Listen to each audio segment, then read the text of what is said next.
ஜெய்பீம். பகுஜன் சமாஜ் கட்சியில இருந்து 2026 சட்டமன்ற தேர்தலை சந்திக்க வந்திருக்கேன். என் பேர் பாரதி நீலகண்டன். பிகாம் MSW முடிச்சுட்டு LLB படிச்சுட்டு இருக்கேன். இப்போ ஒரு வழக்கறிஞரா ப்ராக்டிஸும் பண்ணிட்டு இருக்கேன். அதே மாதிரி உங்களை சந்திக்கணும் அப்படின்னு சொல்லிட்டு வந்திருந்தேன். கிட்டத்தட்ட குறிப்பிட்ட பேரை மட்டும் தான் சந்திக்க முடிஞ்சது இந்த குறுகிய காலத்துல. ஸோ அதுக்கு முதல்ல நான் எல்லார்ட்ட மன்னிப்பு கேட்டுக்கிறேன். ஒரு சின்ன சின்ன விஷயங்களை மக்களை சந்திக்கும் போது எனக்கு நேரம் கிடைக்க மாட்டேங்குது. ஸோ அதை கொஞ்சம் மாத்தி கொஞ்சம் சேஞ்ச் பண்ணிக்கிறோம். இதுக்கப்புறமா உங்களை அதிகமா நேரத்தை சந்திக்கிற மாதிரி நாங்க பாக்குறோம். அப்புறமா எங்க அம்மா பெஹன்ஜி அம்மாவுக்கு ரொம்ப நன்றி. இந்த வாய்ப்பு எனக்கு கொடுத்ததுக்கு, ஒரு இளம் தலைமுறைக்கு முதல் முறையா ஒரு 25 வயசுல முடிச்சதுக்கு அப்புறமா ஒரு தேர்தலை சந்திக்கிறதுக்கு ஒரு வாய்ப்பு கொடுத்திருக்காங்க. அதுக்கு எங்க அம்மாவுக்கு ரொம்ப நன்றி, பெஹன்ஜி மாயாவதி அம்மாவுக்கு. அதே மாதிரி எங்க தன்மான தலைவர் ஆனந்த் அவர்களுக்கும் ரொம்ப நன்றி. வடக்கு மாவட்ட தலைவர் நீலகண்டன் அவர்களுக்கும் ரொம்ப நன்றி. இந்த வாய்ப்பை ஏற்படுத்தி கொடுத்தவங்க இந்த தலைமுறையை தான் கொண்டு வரணும், இந்த சமுதாயத்தை மாற்றணும், அப்கமிங் ஜெனரேஷனை சேஞ்ச் பண்ணணும் அப்படின்னு சொன்னவங்க எல்லாருக்குமே ஒரு வாய்ப்பு கொடுத்திருக்காங்க. அவங்களுக்காகவாவது கண்டிப்பா இந்த சமுதாயத்துல இறங்கி நான் வேலை பார்ப்பேன் அப்படின்றத இப்போ ரொம்ப ஆணித்தரமா நான் சொல்றேன். உங்ககிட்ட சில விஷயத்த இன்னைக்கு பகிர்ந்துக்க வந்திருக்கேன். பகுஜன் சமாஜ் கட்சியில இருந்து நான் இதை செஞ்சிருவேன் அதை செஞ்சிருவேன் அப்படின்ற மாதிரி நான் எதுவுமே தப்பான ஒரு விஷயத்த நான் சொல்லவே விரும்பல. நாங்க எங்களோட கொள்கை என்னன்னா, ஒரு அடிப்படை சட்டம் அதை உங்களுக்கு மாத்தி கொடுக்கணும், அதை நடைமுறைப்படுத்தணும் அப்படின்றதுதான் எங்க டாக்டர் அம்பேத்கர் ஐயா சொல்லி கொடுத்தது எங்களுக்கு. அதுதான் நாங்க எங்களோட பகுஜன் சமாஜ் கட்சியோட வழக்கமா நாங்க பார்த்துட்டு வந்துட்டு இருக்கோம். சோ இப்ப அந்த ஒரு பகுஜன் சமாஜ் கட்சியோட அந்த பாரம்பரியமான ஒரு விஷயத்த நாங்களும் அடுத்த தலைமுறைக்கு கொண்டு போய் சேர்க்கணும்னு ஆசைப்படுறோம். அதை தான் உங்ககிட்ட ஷேர் பண்ண வந்திருக்கேன். ஒரு அடிப்படையான தேவை ஒரு மக்களுக்கு எதுனா, ட்ரெஸ், சாப்பாடு, ஒரு குடிக்க தண்ணி, ஒரு கேஸ், இதெல்லாம் தான் ஒரு அடிப்படையான தேவை.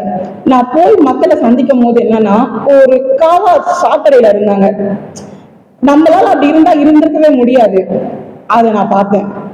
இப்படிலாம் மக்கள் வாழ்றாங்களா அப்படின்றத நான் அன்னைக்குதான் பார்த்தேன். ஒரு சின்ன சந்து, அந்த சந்துல ஒரு 100 குடும்பம் இருக்காங்க. அந்த 100 குடும்பத்தை பார்க்கும்போது அவங்க என்ன சொன்னாங்கன்னா, இது வரைக்கும் எந்த எம்எல்ஏவும் என்னை சந்திக்க வந்ததே இல்லாமா அப்படின்னு சொன்னாங்க. அந்த 100 குடும்பத்தை இது வரைக்கும் எந்த எம்எல்ஏவும் சந்திச்சதே கிடையாதான்.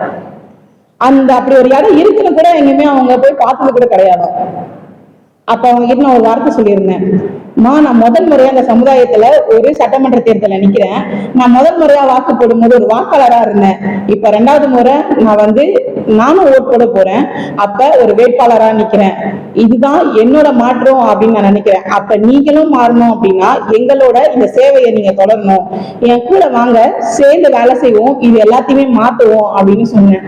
அவங்க என்ன சொன்னாங்கன்னா, மா இதுக்கப்புறம் யாரும் வரமாட்டாங்கம்மா இங்க அப்படின்னாங்க. ஆனா நாங்க அவங்க கிட்ட சொன்னோம், யாரும் வரமாட்டாங்க, ஆனா கண்டிப்பா நாங்க உங்களை சந்திப்போம் அப்படின்னு சொல்லி நான் அவங்களுக்கு வாக்கு கொடுத்திருந்தேன். ஏன் அப்படின்னு பாத்தீங்கன்னா, ஒரு சின்ன சின்ன இடங்கள்ல தான் ஒரு மக்கள் எந்த அளவுக்கு இருக்காங்கன்றது நமக்கு தெரிய வரும். அந்த மக்கள் தான் அதிகமா ஓட் பண்ணுவாங்க. அவங்களுக்கு தான் அந்த ஓட்டுரிமையோட வேல்யூ என்னன்னு தெரியும். அதுவே அந்த மக்களுக்கு அவங்களை யாரும் சந்திக்க வரமாட்டாங்கன்றது எவ்வளவு பெரிய ஒரு ஏக்கமா இருக்கும். நம்ம குறை யாரும் கேட்கவே மாட்டாங்களே, நம்ம பிரச்சனை யாரும் கேட்கவே மாட்டாங்களே அப்படின்னு இருக்கும்ல. அது எல்லாமே மாத்தணும் அப்படின்றதுதான் இந்த தலைமுறையோட நான் கொண்டு வர விஷயமே. எந்த பிரச்சனை நடக்குதோ, எம்எல்ஏ எங்க வரமாட்டாங்க, ஒரு கவுன்சிலர் எங்க வரமாட்டாங்களோ அந்த இடங்கள்ல நாங்க போய் பார்க்கணும், நாங்க அந்த மக்களை சந்திக்கணும். அதுதான் எங்களோட முதல் கான்செப்டே. எந்த எம்எல்ஏவது இங்க பல்லவர தொகுதியில நிக்கிறவங்க யாருமே இங்க லோக்கல்ல இல்லவே இல்லை. நான் மட்டும்தான் இங்க இந்த இடத்துல இருந்து பிறந்து வளர்ந்து எல்லாமே என் ஊர்ல நான் நிக்கணும் சுயேட்சையா அப்படின்ட்டு இங்க ஒரு தேசிய கட்சியில நிக்கிறேன். சோ அந்த வாய்ப்பை எனக்கு கொடுத்தது யாருன்னு பாத்தீங்கன்னா எங்க பகுஜன் சமாஜ் கட்சி தான். சோ அப்படிப்பட்ட ஒரு இளம் வேட்பாளர் இங்க கொடுத்து ஒவ்வொரு மக்களையும் சந்திக்கும் போது எங்க கிட்ட ஒரு சில பேர் ரொம்ப கோபமா கேட்டாங்க. என்னன்னா, இப்ப வருவீங்க, ஓட் கேட்பீங்க, அப்புறம் ஒரு 8 வருஷம் கழிச்சு தான் வருவீங்க அப்படின்னு சொன்னாங்க. ஆனா அவங்க எல்லாருக்குமே நாங்க ரொம்ப சவுண்டா சொன்னோம். என்னன்னா, முதல் முறையா ஒரு அடி எடுத்து வைக்கிற, இதுக்கப்புறமா கண்டிப்பா உங்களை சந்திப்போம். ஏன்னா 5 வருஷத்துக்கு முன்னாடியே ஒரு சமூக சேவையில செஞ்சிட்டு இருக்கேன். ரோட்டா கிளப், இன்ட்ரா கிளப், அதே மாதிரி வந்து லைன்ஸ் கிளப், இது போன்ற கிளப்புங்களாம் பிரசிடென்டா இருந்திருக்கேன், வைஸ் பிரசிடென்டா இருந்திருக்கேன், ஒரு ஜாயிண்ட் செக்ரட்டரியா இருந்திருக்கேன். இந்த மாதிரி ஸ்லம்ல இருக்க மக்கள் எல்லாருமே சந்திச்சிருக்கேன். நான் கல்லூரிகளுக்கு ஒரு பேச்சாளரா போயிருக்கேன். அப்ப இவ்வளவு மக்களை சந்திக்கும் போது இவ்வளவு பேரை நான் மாத்திருக்கேன், இவ்வளவு பேருக்கு நான் போயிட்டு அறிவுரை சொல்லியிருக்கேன், ஒரு பப்ளிக் ஸ்பீக்கரா போயிருக்கேன், ஒரு கிரிமினாலஜி ஸ்டூடெண்ட்ஸ் டிபார்ட்மெண்ட்டுக்கு நான் போய் கெஸ்ட் லெக்சர் எடுப்பேன் 6 months ஒன் டைம். இவ்வளவு பண்ணும்போது ஏன் நம்ம பல்லாவர தொகுதியை கொஞ்சம் மாத்தக்கூடாது அப்படின்ற ஒரே ஒரு கான்செப்ட்னால மட்டும்தான் இங்க உள்ள வந்தது. அதே மாதிரி இன்னும் சில விஷயங்கள் வந்து என்னன்னா, அவங்க சொல்லியிருந்தாங்க கேஸ் வந்து நாங்க 3 கேஸ் வந்து 1 மாசத்துக்கு ஃப்ரீயா தருவோம் அப்படின்ட்டு. ஒரு கேஸ் காசு கொடுத்து வாங்குறதையே ஒழுங்கா தர மாட்டாங்க, இவங்க எப்படி 3 கேஸ் தருவாங்க? ஒரு அடிப்படை தேவையே அந்த கேஸ் தான். ஒரு தண்ணி வசதி சுத்தமா கிடையாது, எல்லாருமே கேன் வாட்டர் வாங்குறாங்க. மாசத்துக்கு ஒரு 8000 ரூபாயில இருந்து 7000 ரூபாய் வரைக்கும் கேன் தண்ணிக்கு மட்டுமே செலவு பண்றாங்க. ஒரு தூய்மையான தண்ணி இல்ல, ஒரு சுத்தமான ஒரு குடிநீர் இல்லாம எவ்வளவு கஷ்டப்படுறாங்க இங்க இந்த ஏரியால. அவங்க எல்லாருக்கும் ஒரு நல்ல ஆர்ஓ வாட்டர் வசதி கண்டிப்பா வந்து ஏற்படுத்தி கொடுப்போம் இதுக்கு அப்புறமா இந்த ஏரியா மக்களுக்கு. கவர்மெண்ட் ஸ்கூலுக்கு எல்லாருக்குமே வந்து இம்பார்ட்டன்ஸ் இப்ப வந்து ஒரு 50% இம்பார்ட்டன்ஸ் கொடுக்குறாங்க. ஆனா அந்த 50% நாங்க ஒரு 95 to 99% மாத்தி அவங்களுக்கு ஒரு ஸ்மார்ட் கிளாஸா நாங்க கண்டிப்பா மாத்தி தருவோம். ஏன்னா எங்களோட கான்செப்ட் என்ன, எஜுகேஷன் மட்டும்தான். அந்த எஜுகேஷனை கொடுத்துட்டா நீங்க எதுவுமே எங்களுக்கு ஃப்ரீயா தரவே தேவையில்ல, இது தரேன் அது தரேன், ஒரே ஒரு எஜுகேஷன் அது நீங்க கொடுத்துட்டீங்க அப்படின்னா எல்லாமே அவங்க பண்ணிப்பாங்க. அந்த ஒரு எஜுகேஷனை எப்படி கொடுக்கணும்ன்றத மட்டும்தான் நம்ம யோசிக்க வேண்டியது. அதே மாதிரி ஒரு காலேஜ்ல படிக்கிற ஸ்டூடெண்ட்ஸை அடுத்த தலைமுறைக்கு முடிச்சதுக்கு அப்புறமா அவங்களுக்கு ஒரு வேலை வாய்ப்பு, அந்த வேலை வாய்ப்புன்றது அவங்களுக்கு இருக்கவே மாட்டேங்குது. ஏன் அப்படின்னு பாத்தீங்கன்னா, அவங்களுக்கான ஒரு ட்ரைனிங், அவங்களுக்கான என்ன தேவைகளோ அந்த தேவைகள் அவங்க கொஞ்சம் கம்மியா இருக்கு அந்த கல்லூரிகள்ல. அந்த கல்லூரிகள்ல இருந்து அவங்கள வேலைக்கு போகிறதுக்காக எப்படி எல்லாம் தயார்படுத்தணும்ன்றத நாங்க கண்டிப்பா சொல்லி தருவோம். அதை சொல்லி கொடுத்து அவங்களை நாங்க தயார்படுத்தி ஒரு கவர்மெண்ட் வேலை, கண்டிப்பா வீட்டுக்கு ஒருத்தருக்காக ஒரு கவர்மெண்ட் வேலை அதை கொண்டு வந்தே தீருவோம். ஏன்னா பசங்க நல்லா படிக்கிறாங்க, 99% இருக்கிறாங்க, 98% இருக்கிறாங்க, ஃபர்ஸ்ட் கிளாஸ் கோல்டு மெடலிஸ்ட். ஆனா அவங்க என்ன பண்றாங்க தெரியுமா, ஸ்விக்கி ராபிடோ ஓடிட்டு இருக்காங்க. நான் பார்த்து என் லைஃப்லயே நான் வியந்து போனேன். 95% முடிச்ச ஒரு பர்சன், அவரு டபுள் டிகிரி பிகாம் எம்காம், ஆனா அவர் என்ன பண்ணிட்டு இருக்காருன்னா ராபிடோ ஓடிட்டு இருக்காரு. என்னன்னு கேட்டா எங்க போனாலும் வேலை தர மாட்டாங்க, எஜுகேஷன் குவாலிஃபிகேஷன் அது இதுன்னு என்னென்னமோ இஷ்டத்துக்கு பேசுறாங்க அப்படின்ட்டு. அந்த ஒரு விஷயத்த நாங்க மாத்தி முறியடிக்கணும்னு ஆசைப்படுறோம். அப்படி ஒரு முறியடிக்கும் போது மட்டும்தான் இங்க கவர்மெண்ட் வேலை அப்படின்றத நாங்க நிரந்தரமா அவங்களுக்கு கொடுப்போம் அப்படின்றத இன்னும் ஆணித்தனமா சொல்லுவேன். ஒரு சில பேருக்கு இந்த காலேஜ் படிச்சு முடிச்சதுக்கு அப்புறம் என்ன தோணும்னா, பிசினஸ் வந்து சுயதொழில வந்து ரொம்ப எல்லாருமே வந்துட மாட்டாங்க, ஒரு குறிப்பிட்ட ஒரு 4-5 பேர் மட்டும் தான் வருவாங்க. அந்த குறிப்பிட்ட ஒரு 4-5 பேருக்கு மட்டும் நான் சொல்றது என்னன்னா, உங்களோட சுயதொழில் வேலை வாய்ப்பு நீங்க பண்றது கவர்மெண்டோட சேர்ந்து நீங்க டைப் பண்ணீங்க, எம்எஸ்எம்இல நீங்க வந்து டைப் பண்ணீங்க அப்படின்னா உங்களுக்கான ஸ்கீமும் உங்களுக்கான ஒரு ஃபண்டிங்கும் அங்க கிடைக்கும். அதுக்கு உங்களுக்கு நாங்க அடிப்படையான வசதிகளோ தேவைகளோ என்னன்றத அது நாங்க கண்டிப்பா பண்ணி தருவோம் பகுஜன் சமாஜ் கட்சியில அப்படின்றத நான் உங்களுக்கு உத்தரவு கொடுக்குறேன். அதே மாதிரி இந்த பல்லாவர தொகுதியில பட்டாவே கிடையாது. போன ஆட்சியில 2 ஆட்சியை சொல்லிட்டு இருக்காங்க பட்டா வாங்கி தரேன்னு. டாக்குமெண்ட்ஸ் எல்லாமே கலெக்ட் பண்ணாங்க, எல்லா டாக்குமெண்ட்ஸுமே கலெக்ட் பண்ணாங்க. கிட்டத்தட்ட இது 3 தலைமுறையா நடந்துட்டு இருக்கு, பார்த்துட்டு தான் இருக்கேன். ஆனா இது வரைக்கும் ஒரு வீட்டுக்குள்ள பட்டா வரல. அப்படி என்ன அந்த கவர்மெண்ட் பண்ணுன்னு எங்களுக்கு தெரியல. ஆனா இந்த கவர்மெண்டோட கண்டிப்பா இந்த வழக்கறிஞர் சண்டை போட்டு உங்களுக்கு எல்லாருக்கும் பட்டா வாங்கி தருவேன்றத நான் உங்களுக்கு சொல்றேன். அதே மாதிரி கரண்ட் ஒரு யூஸ் பண்ணிருக்கவே மாட்டாங்க. ஆனா பாத்தீங்கன்னு வச்சுக்கோங்களேன், 100 ரூபாய் வர இடத்துல ஒரு யூனிட்டோட கரண்ட் பாத்தீங்கன்னா 7000 ரூபாய் 6000 ரூபாய். யூஸ் பண்ணாத கரண்ட்டுக்கு எதுக்கு அவ்வளவு கரண்ட் பில்லு? 100 ரூபாய் கட்ட வேண்டிய இடத்துல ஃப்ரீ கரண்ட் வர வேண்டிய இடத்துல பில் எவ்வளவு வரும்னு பாத்தீங்கன்னா 3000 ரூபாய் 4000 ரூபாய் வருது. நல்லா யூஸ் பண்றவங்களோட வீட்லயும் பாத்தீங்கன்னா 21000 ரூபாய் 25000 ரூபாய் வருது. இந்த கரண்ட் பில்ல என்ன நடக்குது?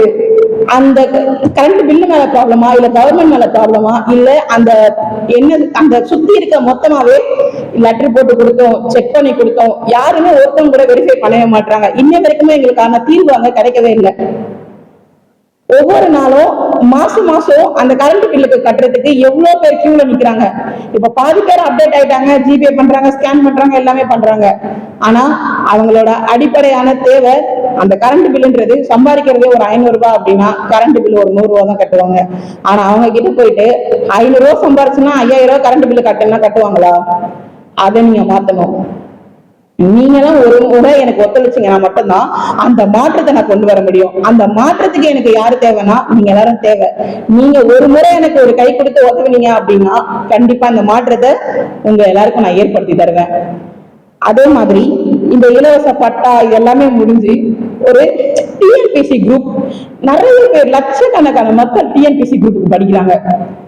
ஆனா அவங்களுக்கு என்ன படிக்கணும்னு தெரியல, எப்படி படிக்கணும்னு ஒரு வழிமுறை இல்ல, அவங்கள கரெக்டா கைட் பண்றதுக்கு ஒரு ஆள் இல்ல. அவங்களுக்கு நாங்க ஃப்ரீயா டிஎன்பிசி கிளாஸ் வச்சு நடத்துவோம். அவங்களுக்கான புக்லெட்ஸ் ப்ரிப்பேர் பண்ணி கொடுத்து அவங்கள ஒரு கவர்மெண்ட் எக்ஸாமா ஒரு குவாலிஃபைடான பர்சனா எப்படி மாத்தணும் அப்படின்ற ஒரு சேஞ்சஸ் கண்டிப்பா நாங்க கொண்டு வருவோம். அந்த சேஞ்சஸ் பண்ணும்போது மட்டும்தான் நாங்க அப்கமிங்ல ஒரு கவர்மெண்ட் எம்ப்ளாயியா இந்த சொசைட்டியை நாங்க மாத்துறதுக்கான ஒரு முயற்சி. அந்த முயற்சி கூட நான் கொண்டு வரணும் அப்படின்னா நீங்க எல்லாரும் எனக்கு கண்டிப்பா யானை சின்னத்துல ஓட் பண்ணி நம்பர் 2ல நீங்க எனக்கு சப்போர்ட் பண்ணா மட்டும்தான் அடுத்த தலைமுறையை நான் மாத்த முடியும். அதையும் நான் உங்ககிட்ட சொல்லிக்கிறேன், சரிங்களா? அதே மாதிரி நிறைய பிரச்சனை இருக்கும்.